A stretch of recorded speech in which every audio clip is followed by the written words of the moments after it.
კიდევ ერთხელ ვუბრუნდებით ოკუპირებულ აფხაზეთში რესპუბლიკური და მუნიციპალური საკუთრების ეგრეთ წოდებული პრივატიზაციის კანონის ირგვლივ ნებათაღელვას.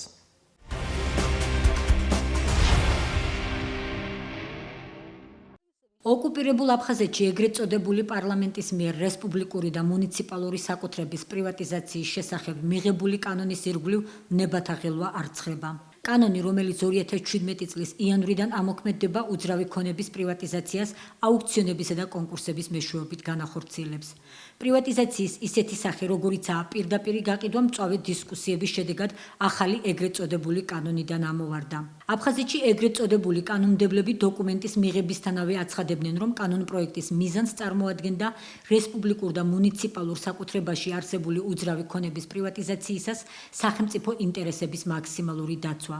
თუმცა ასე არ ფიქრობს აფხაზური საზოგადოების ნაწილი და ეგრეთ წოდებულ კანონს ანტისახელმწიფოებრივად მიიჩნევს. დღითი დღე იზრდება უკმაყოფილო ადამიანთა რიცხვი. ამაზე მეტყველებს სოციალურ ქსელში გავრცელებული არაერთი წერილი, რომელთა ავტორები პრივატიზაციის შესახებ ეგრეთ წოდებულ კანონს აფხაზი ერის ინტერესების საზიანოს უწოდებენ. კანონის მოწინააღმდეგეები აქცენტს იმ პუნქტზე აკეთებენ, სადაც ნათქვამია, რომ უცხოელი ფიზიკური და იურიდიული პირები, ასევე უცხოურ ინვესტიციებზე მომუშავე საწარმოები პრივატიზაციაში მონაწილეობენ იმავე პირობებში, როგორც აფხაზეთის ეგრეთ წოდებული რესპუბლიკის ფიზიკური და იურიდიული პირები. აფხაზი საზოგადოებრივი აქტივისტი დაურ აჩუგბა გაზეთ რესპუბლიკა აფხაზიაში გამოქვეყნებულ წერილში კანონს აკრიტიკებს და აღნიშნავს, რომ მას ოკუპირებული აფხაზეთი ეგრეთ წოდებული სახელმწიფოებრიობის დაკარგვამდე მიყავს. მისი თქმით, ცხადია, რომ აფხაზეთის მოქალაქეებს იშვიათი გამონაკლისის გარდა არავითარი შანსი არ აქვთ, რომ დიდრებს მთელი მსოფლიოდან, არამხოლოდ რუსეთიდან კონკურენცია გაუწიონ. მოცემული მომენტისთვის არც ერთ პარტიას და საზოგადოებრივ ორგანიზაციას არ გამოუხატავს თავისი კატეგორიული უარი ამ კანონის მიმართ. დაურ აჩუგბა მოუწოდებს ყველას, ვინც ამ ანტისახალხო კანონის წინააღმდეგია, გამოხატოს თავისი მოქალაქეობრივი პოზიცია კანონის გასაუქმებლად. ეგრეთ წოდებული პრეზიდენტის პრესსამსახური გამოეხმაურა სოციალურ ქსელში გამართულ დისკუსიებს და უძრავი ქონების პრივატიზაციის შესახებ ახალ ეგრეთ წოდებულ კანონთან დაკავშირებით განმარტება გააკეთა. გასაკვირია, მაგრამ ფაქტია, რომ აფხაზეთის ეგრეთ წოდებული პრეზიდენტის ადმინისტრაცია კანონის შინაარსს რადიკალურად სხვანაირად წარმოაჩენს. დე-ფაქტო უწყებაში მოქალაქეების მოსაზრებებს კანონის ანტისახელმწიფოებრიობის შესახებ არ იზიარებენ და აღნიშნავენ, რომ ახალი ეგრეთ წოდებული კანონი პირველად ქმნის სამართლებრივ საფუძველს, შეზღუდოს უცხო ქვეყნის მონაწილეობა სახელმწიფო ქონების პრივატიზაციის პროცესში. ოკუპირებულ ტერიტორიაზე ეგრეთ წოდებული პრივატიზაციის შესახებ კანონის ირგვლივ შექმნილ ასთა სხვადასხვაობას ქართული მხარე გამოეხმაურა. აფხაზეთის ავტონომიური რესპუბლიკის უმაღლესი საბჭოს თავმჯდომარის მოადგილე ჯემალ გამახარია თვლის, რომ ეგრეთ წოდებული პრეზიდენტის განმარტება საკუთარი ხალხის მოტყუებაა და მეტი არაფერი. განცხადება იმის თაობაზე, რომ ეს პირიქით ზღუდავს უცხოელებს, რომ შეიძინონ ქონება აფხაზეთში, ეს არის სასაცილო სატირალი რომ არ იყოს. ეს აშკარად იტყუება, მაგრამ მას სხვა გამოსავალი არ აქვს. ან ბაგაფშის ბედი უნდა გაიზიაროს და საუკეთესო შემთხვევაში ანკვაბის, ან ამას უნდა დაეთანხმა კიდევაც ხელიც მოაწერა და ახლა იძულებულია საკუთარი ხალხი ატყუოს, თითქოს არაფერი არ მომხდარა, რომ თითქოს ეს კანონი არავითარ საფრთხეს არ წარმოადგენს. ამ კანონმა საფრთხე მოუხსნა ხაჯინბას სავარძელს, ეს ნამდვილად ასეა. მის სავარძელს უკვე რუსეთის მხრიდან ამ კანონის მიღების შემდეგ საფრთხე არ ემუქრება, მაგრამ აფხაზეთს მართლა ემუქრება ძალიან დიდი საფრთხე. ამიტომ ჩემთვის სავსებით გასაგებია აი ეს ხმაური, რომელიც იქ სოციალურ ქსელებშია ატეხილი. მე მაოცებს შედარებითი პასიურობა სხვადასხვა ეგრეთ წოდებული პარტიებისა.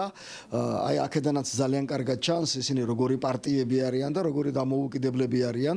ყველას ეშინია ამ შემთხვევაში რუსეთის და აი ამიტომ მაინც და მაინც არ აქტიურობენ, მაგრამ აქტიურობენ ცალკეული პიროვნებები, ცალკეული აქტივისტები, საზოგადოებრივი მოძრაობების წარმომადგენლები და ესენი ძალიან ზუსტ და სწორ შეფასებას აძლევენ ამ ეგრეთ წოდებულ კანონს. ჯემალ გამახარიას განმარტებით, მიუხედავად ამ კანონის არალეგიტიმურობისა, მასზე რეაგირება აუცილებელია საერთაშორისო ორგანიზაციების დონეზე. საერთაშორისო სამართლის ნორმებიდანაც გამომდინარე, ქართული კანონმდებლობიდან გამომდინარე, ეს ყველაფერი არის უკანონო და აი მის შემსყიდველებმა უნდა იცოდნენ, რომ ესენი ტყუილად დახარჯავენ ფულს, მაგრამ მეორეს მხრივ აქ ფაქტობრივ გარემოებაზეა საუბარი, ფაქტობრივად აფხაზეთის მიწები, ტერიტორია აღმოჩნდება უცხოელების ხელში, უპირველეს ყოვლისა რუსეთის ხელში. ასე რომ ეს ყველა შემთხვევაში არის საფრთხის შემცველი. მართალია ეს უკანონოა თვით ოკუპაცია, მაგრამ ხო არის ოკუპირებული. ჩვენ ძალიან დიდი განგაში უნდა ავტეხოთ ამასთან დაკავშირებით. შერიგებისა და სამოქალაქო თანასწორობის საკითხებში სახელმწიფო მინისტრის ქეთევან ციხელაშვილის განცხადებით ეს არაკანონიერია, რის შესახებ ქართულმა მხარემ ჟენევის მოლაპარაკებების ბოლო რაუნდზე განაცხადა. ამ საკითხთან დაკავშირებით კიდევ ერთხელ ვამბობ, ჩვენი პოზიცია ცალსახა გახლავთ, რომ ეს არის უკანონო, არალეგიტიმური და ნებისმიერი ტრანზაქცია, ვინც არ უნდა ჩაერთოს ამაში, იქნება ეს კერძო პირი თუ იურიდიული პირი, სხვა უცხო ქვეყნიდან, მათ მიერ შეძენილი ქონება ფაქტობრივად არის არალეგიტიმური და ეს არის ბათილი. ამ საკითხზე სწორედ 37 რაუნდზე ჟენევაში ხაზი გაისვა, მათ შორის ჩემი წარმომადგენლის მხრიდან, რომ ეს კანონი, ისევე როგორც ყველა ეგრეთ წოდებული კანონი თუ რეგულაცია, რომელიც მიიღება, არის არალეგიტიმური და მათ შორის თუ რაიმე ტრანზაქციებს მოიცავს, ეს ტრანზაქციები იმთავითვე დასაწყისშივე უკვე სამართლებრივი ჩარჩოდან გახლავთ გასული. მინისტრის განმარტებით აფხაზური საზოგადოების გარკვეული ნაწილის განცხადებები ეგრეთ წოდებული პრივატიზაციის კანონის ამოქმედების შემთხვევაში მოსალოდნელ საფრთხეებზე საფუძველს არაა მოკლებული.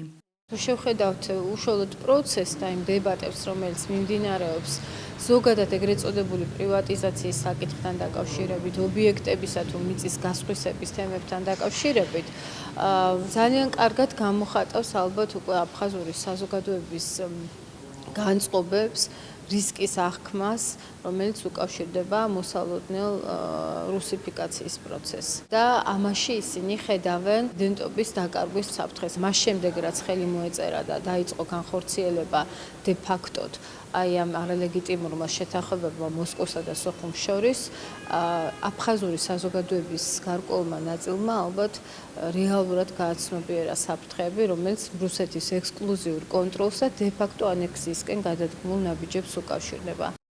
დღითი დღე იზრდება ოკუპირებულ აფხაზეთში უარყოფითად განწყობილ ადამიანთა რიცხვი ეგრეთ წოდებული აფხაზური ხელისუფლების მიმართ.